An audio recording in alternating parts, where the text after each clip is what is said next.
Oke, halo. Di sini saya akan mencoba menunjukkan bagaimana tampilan awal sebuah TV Android TCL. Ini sudah Android 9 Pie. Kita akan coba menyalakan.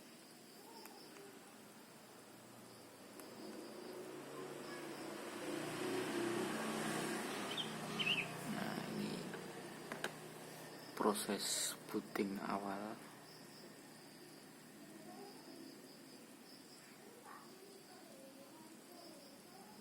Nah, logo TCL.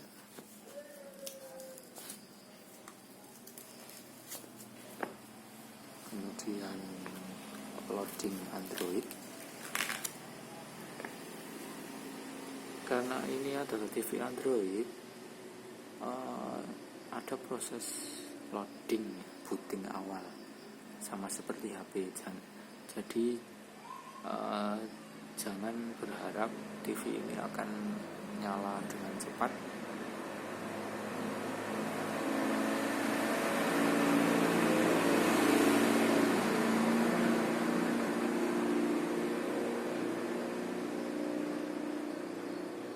Layaknya TV analog biasa. Kalau TV analog kan kita pencet tombol on langsung hidup ya. Kalau ini kita harus menunggu dulu sampai bootingnya selesai. Nah, ini udah nyala. Ini adalah tampilan awal dari TV Android TCL 32A5. Nah, di sini fiturnya udah komplit ya. Ini udah saya install beberapa aplikasi. Ada VLC, ini nanti bisa untuk play video offline. Kemudian ini TV, pastinya TV Smart TV Android. Ada juga untuk bisa untuk menangkap siaran analog maupun digital untuk TV yang konvensional. Kemudian ada Netflix untuk streaming video, pastinya kita harus berlangganan ya. Ada Pusat Media, Bindung TV, YouTube, Play Store. Oh ya, di sini ada Play Store ya. Nah, jadi seperti Android, kita bisa mendownload beberapa aplikasi yang didukung untuk OS Android TV ini melalui Play Store.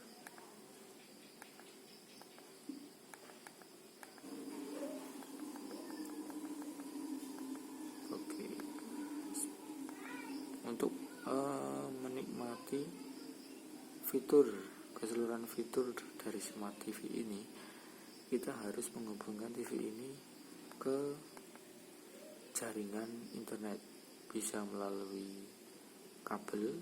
Ini nanti di bagian belakang ada konektor RJ45 atau bisa menggunakan WiFi.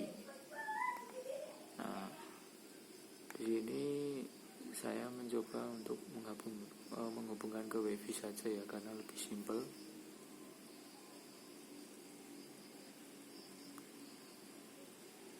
Dan karena tidak ada koneksi kabel, makanya ya saya gunakan hotspot dari HP aja. Nah, ini sudah terhubung. Kita lihat untuk preferensi perangkat. Di sini menunya ada daya. Nah, ini ada pilihan daya aktif seketika. Jika pilihan ini dicentang, jadi nanti kalau misal TV-nya kita pencet tombol ini, tombol merah, kita pencet, jadi dia tidak mematikan. Jadi dia hanya masuk ke dalam mode standby. Jadi nanti kalau untuk menghidupkan lagi selama belum dicabut dari PLN, jadi dia lebih cepat. Jadi tidak booting seperti awal lagi. Jadi untuk yang TCL Android seperti tampilan booting tadi bisa di skip gitu. Kemudian untuk menu masukan, ini ada AV, kemudian HDMI 2. Untuk AV ini jadi bisa digunakan untuk menghubungkan TV ini sebagai monitor untuk alat elektronik seperti DVD atau alat lainnya yang masih menggunakan konektor AV atau RCA. Kemudian untuk HDMI ini ada 2 ya. Untuk HDMI ada 2. Ini sama, bisa untuk dihubungkan ke perangkat yang mendukung HDMI. Nah, fitur tambahannya ini ada di kontrol elektronik pelanggan atau CEC. Ini kontrol HDMI jika diaktifkan akan mengaktifkan fitur CEC, mengizinkan TV mengontrol perangkat HDMI. Kemudian otomatis matikan perangkat, kemudian otomatis matikan TV. Jadi fungsi ini berfungsi jika misal kita memiliki perangkat home theater atau TV box atau yang lainnya yang terhubung ke colokan HDMI di bagian belakang.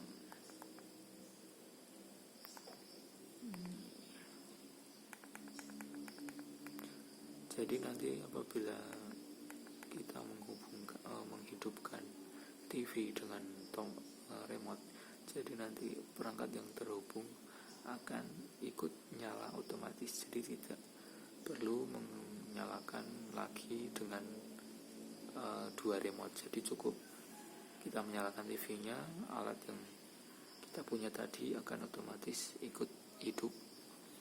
Apabila kita mematikan TV-nya, otomatis alat itu juga mati begitu. Tapi syaratnya harus kita colokkan ke HDMI bagian yang mendukung CEC di belakang. Jadi itu ada dua HDMI itu nanti fungsinya sendiri-sendiri. Ada yang hanya bisa untuk input saja, dan ada yang untuk input output, jadi bisa untuk komunikasi, istilahnya untuk kontrol elektronik pelanggan CEC tadi. Kemudian lanjut ke tentang di sini seperti device Android kebanyakan ada hubungi kami, update sistem, nama perangkat, nyalakan ulang untuk restart, status. Nah, ini ada alamat IP, nomor seri, alamat Bluetooth. Di sini namanya model TV-nya Union TV, Android-nya versi 9. Nah, ini ada Android Pie. Kemudian tingkat patch keamanan Android 1 September 2009. Kita masuk ke sini ya. Oh ya, TV ini karena TV Android itu bisa diupdate secara OTA maupun lokal. Ada pembaruan lewat jaringan, pembaruan lokal atau berdasarkan saluran. Sebagai catatan, untuk pada saat pertama kali TV ini datang, ini masih Android Oreo, Android 8.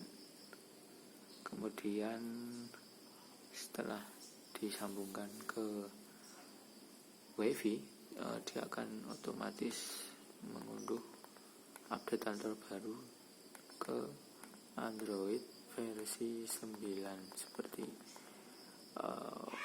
di perangkat ini. Kemudian masuk ke tanggal waktu, bahasa, time ini nggak begitu ini ya, pasti udah banyak yang tahu ya. Oh ya, di sini sudah include Chromecast ya, jadi kita bisa nge-cache tampilan dari HP ke tampilan monitor ini screen saver biasa. Saya rasa itu aja ya yang bisa tak tunjukkan, yang lainnya mudah pasti kalian bisa mengoperasikan dengan cepat. Fiturnya sangat mudah seperti kita mengoperasikan sebuah device Android.